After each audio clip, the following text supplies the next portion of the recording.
Hey everybody, this is GGB. Unfortunately, I didn't get it. Guys. I didn't get yesterday's upset. The weird thing about yesterday, and it was so kind of odd to me, is you look at the spreads for all these games, right? The Iowa State was only underdogs by 3.5 points. Maryland was only underdogs by 4.5 points.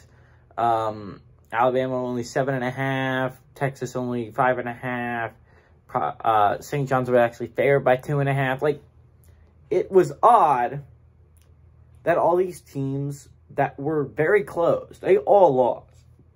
But then you look, 2 out of the 3 largest spreads of the day, Ole Miss, 14.5 point dogs, and Creighton, 9.5 point dogs, both pulled it out yesterday. We're going to go over what happened with that game in the Big East realm of things.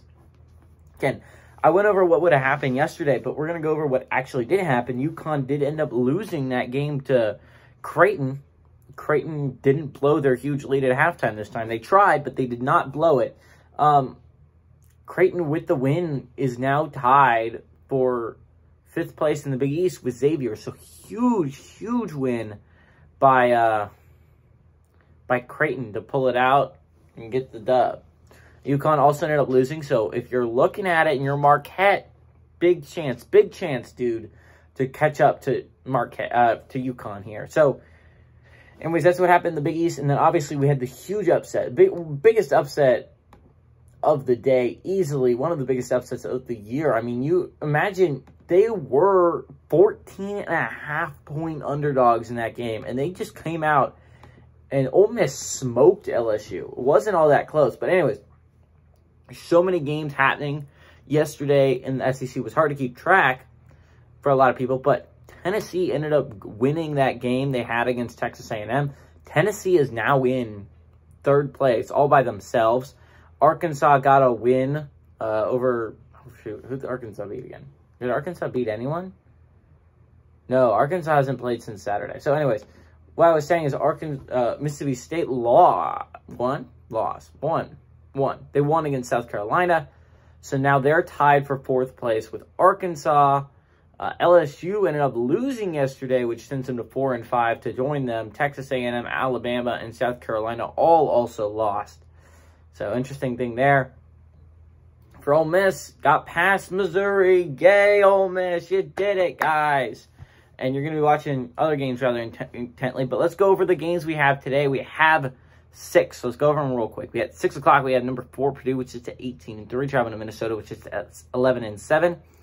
Purdue favored by 10.5 points on the Big Ten Network. 6 o'clock, we got Vanderbilt, which is at 11-9. Traveling to number 5, Kentucky, which is at 17-4. Kentucky favored by 16.5 points on the SEC Network. 6 o'clock, we got Butler, which is at 11-10. Traveling to number 21, Xavier, which is at 15-5. Xavier favored by 12.5 points on CBS Sports Network. 7 o'clock, we got Tulane, which is at 9-9. Traveling to number 6, Houston, which is at 18-2. Houston favored by 16.5 points on ESPN+. 8 o'clock, we have number 11, Wisconsin, which sits at 17-3. Traveling to number 18, Illinois, which is at 15-5. Illinois favored by 6.5 points on the Big Ten Network. And 9 o'clock, we have number 12, Villanova, which is at 16-5. Traveling to number 24, Marquette, which is at 15-7. Villanova favored by 4 points on FS1. So let's start with the Big Ten, guys, considering that's where the first game is of the day. And we have 2 games going on there. Some big ones at that. Obviously, Purdue is playing Minnesota. So with a win, by the way, for Purdue, they move to 8-3, which is important because Wisconsin and Illinois play, and one of those 2 will lose. So as long as you pull it out in your Purdue, you will be tied for 3rd place today.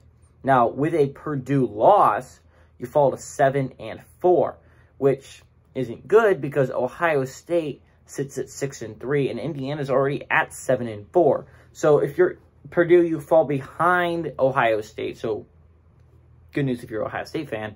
And you fall into a tie for 5th place with Indiana. So that's an interesting thing that can happen there. Obviously, whoever loses the Illinois-Wisconsin, whoever wins the Illinois-Wisconsin game takes 1st place, at least for now, in the Big Ten.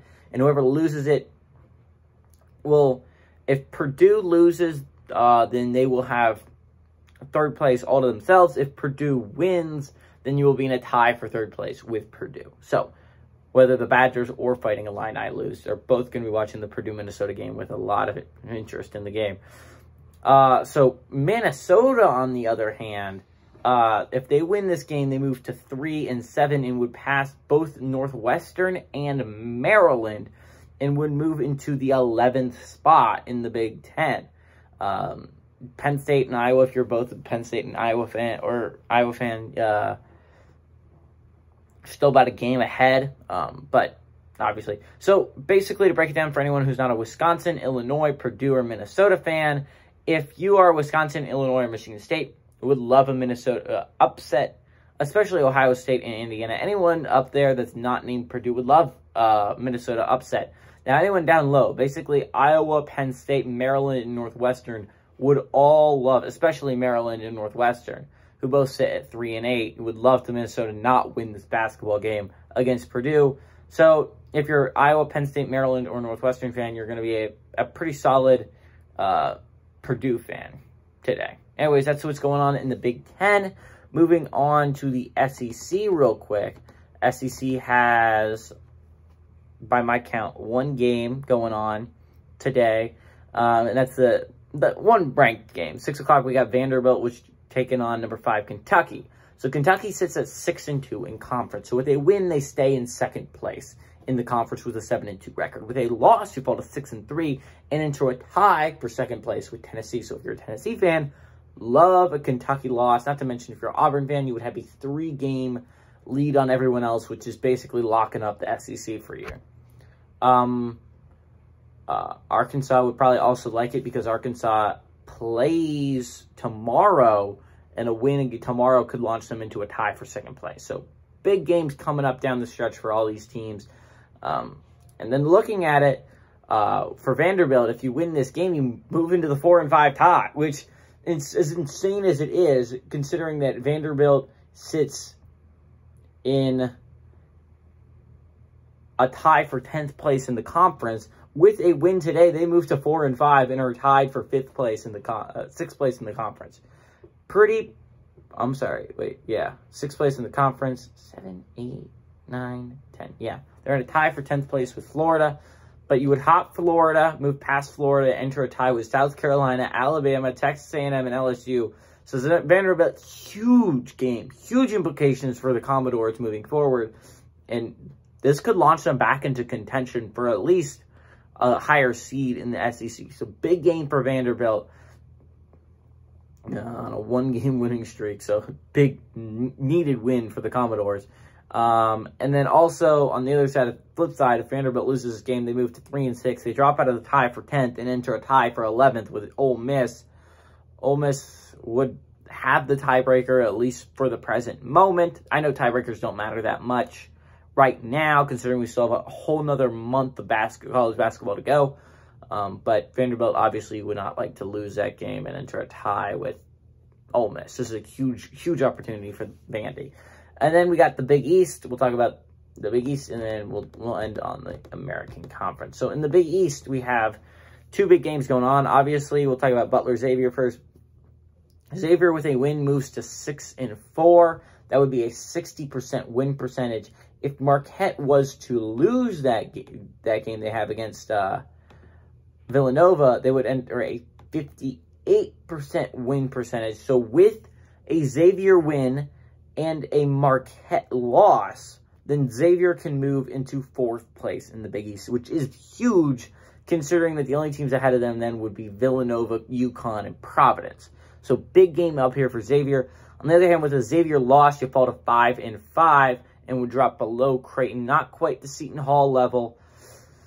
On the other side of things, Butler, if they win this game, moves to 5-6, and if Xavier would lose in that instance, Butler would win. Butler would move to 5-6. Xavier would fall to 5-5. Butler would move past the tie they right now have with Seton Hall for 7th place and would move into 7th place all by themselves, but would be only a half game behind Xavier to take 6th place. So pretty monumental game going on at 6 o'clock tomorrow. On the other side of things, Villanova-Marquette. Villanova with a win moves to 10-2 in conference. Not quite as good as Villanova. Providence is 9-1 right now, because you look at it, if they won 10 out of 12 games, that's an 83% win percentage. Not close enough that Providence has 90% win percentage. by the way, who owns the longest winning streak in the Big East. But with a loss for Villanova, it's still not going to go anywhere. They fall to 9-3. The closest team to them is then UConn, who sits at 6-3. Then Marquette, on the other hand, Marquette with a win moves to 8-4. 8-4 would mean they won 8 out of 12 games, which would be a 66% win percentage. As I said before, Marquette with a win ties UConn. Right? Yes, I think so. I'm pretty positive. So with a Marquette win, they tie UConn, which is important here, guys. Very important for the Golden Eagles. They can get a tie for 3rd place in the Big East. And as I said before, if Xavier wins and Marquette loses, then Marquette drops below Xavier and into 5th place in the Big East. Not a place you want to be if you're Marquette. Anyways, one more. We got the American to go over. American, we don't get to talk about that much except for when Houston plays. But Houston sits at 7-0 in conference on a 10-game win streak. In the unlikely event that Houston actually loses this game, Houston falls to 7-1 in conference and would actually be in a tie with SMU. SMU, the Mustangs, who I believe only lost in conference is Houston. I don't believe they lost to anyone else so far. If I'm remembering correctly, and I believe I am, their only loss in conference is... I can't find it. It makes me angry. I know I'm pretty positive they lost to Houston. I think that was their loss.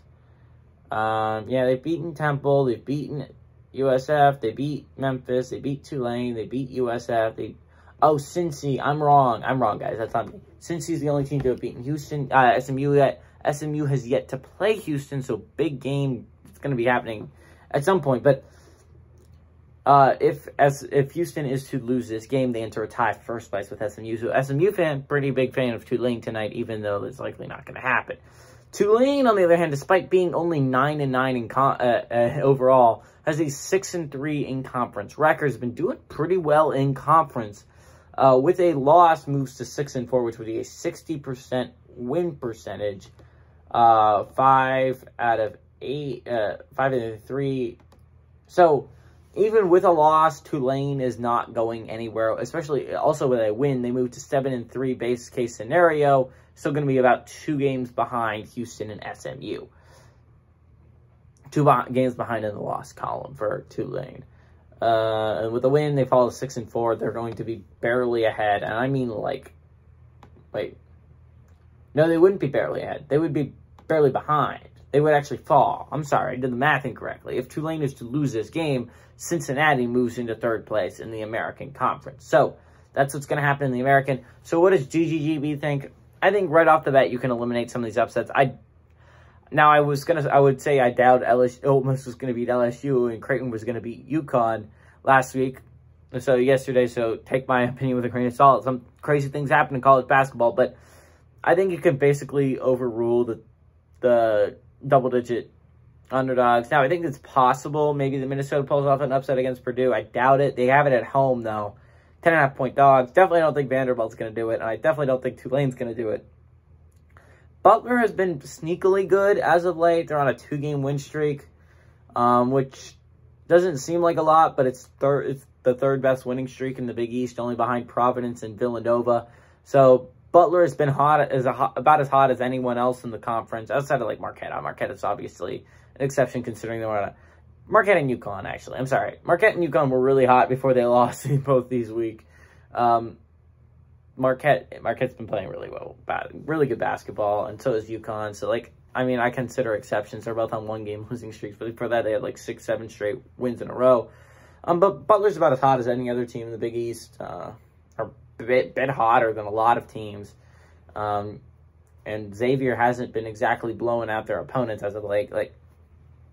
Creighton probably should have won there on Saturday, but I think you can. Yes, you can. I think you can rule out that one, basically. So that really narrows it down to 2 for me. Wisconsin, Illinois, or Villanova, Marquette. I was really thinking about picking Illinois here because Illinois is, in fact, favored in this game, and it would count as an upset for my rules. But I've got to go with Marquette here. I've been watching Marquette all year round. I think they're a really good basketball team. Now, I do think Villanova is a really good basketball team, too. But You saw how good Marquette can be with a hugely contested game against Providence the other day. I think Marquette's a team that you're going to see make a run at some point. I think Marquette's going to make a statement win here. Hey, everybody, this is GGB saying adios, amigos, and go Golden Eagles.